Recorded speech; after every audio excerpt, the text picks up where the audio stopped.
Саламатсыздарбы урматтуу телекөрүүчүлөр. Бүгүн 28 февраль. Кыштын акыркы күндөрүнүн бири десек болот. Быйыл 2016 жыл 29 февралдан жаңырат экен.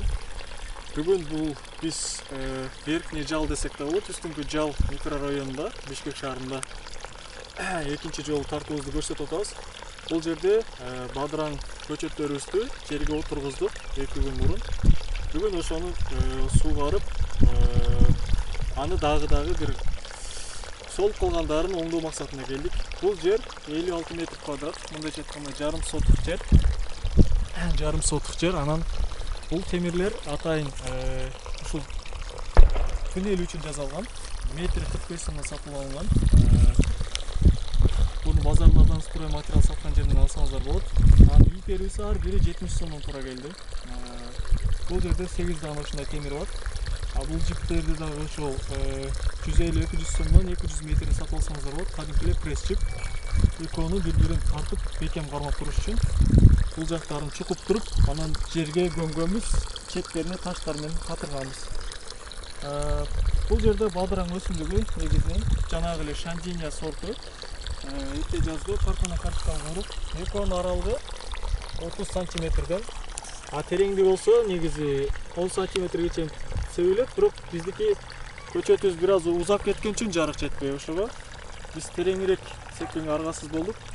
Бул жөөк азырынча кийинчерээк, бул жөөктү бир гана жөөк айландырабыз, 2 жөөктү. Себеби азыр тамыры кичинекей болуп, суу жакыныраак жерден кетиш керек. Кийинчерээк бара суу узагыраактан тийсе деле болот. Анан бул жерде дагы эмнени айтабыз? Бул жерде кичинекей көчөттү бир образ катары көрсөтүп берейин. Биздин көчөттөр негизинен моундай болуп узарып кетти. Бул жарыктын жетишсиздигинен улам болду. Жарык жетишсиз болгондо өңү ак түстө болот дагы, сап аябай ичке узун болот. Нормада бул бир 5 см, 7 см бийиктикте бир көчөт болуш керек эле. Азыр биз буну солуп калган көчөттүн ордуна тигебиз. Бул жерде карап турсаңыздар, жакшы өсүп жаткан көчөттөр да бар. Ошол эле жанында солуп бара жаткан да көчөттөр бар. Жакыныраактан тартсак дагы жакшы болот. Мисалы бул солуйт, бара солуп уже ичкерип баратат, солуп жок болот. Акырын кесип алабыз. Бул жер пленканы атайын лезвия менен тешип алганбыз, тегерек формада. Анан бул жерде бул өсүмдүктүн мойну чыга турганчалык тереңдикте чукуп алабыз. Чукуп алгандан кийин бул 3-4 саат мурда сууланган болот, кадимки тор. Анан кадимкидей чукуп алып туруп, буну жерге отургузуп беребиз. Отургузганда түзүрөөк болуш керек, ага маани беребиз. Жумшак топурактар менен четтерин жаап, кадимкидей отургузабыз.